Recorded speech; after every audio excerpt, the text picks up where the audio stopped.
জাতির পিতা বঙ্গবন্ধু শেখ মুজিবুর রহমানের জীবনীর উপর নির্মিত তথ্যচিত্র কলকাতায় মুজিব এর খসড়া দেখেছেন প্রধানমন্ত্রী শেখ হাসিনা।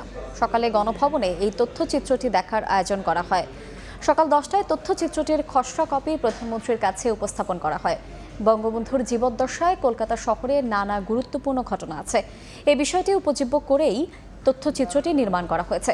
প্রধানমন্ত্রীর উপপ্রেস সচিব সাখাওয়াত মুন গণমাধ্যমকে জানান, খসড়া কপি দেখার পর নির্মাণ সংশ্লিষ্টদের প্রয়োজনীয় নির্দেশনা দিয়েছেন বঙ্গবন্ধু কন্যা।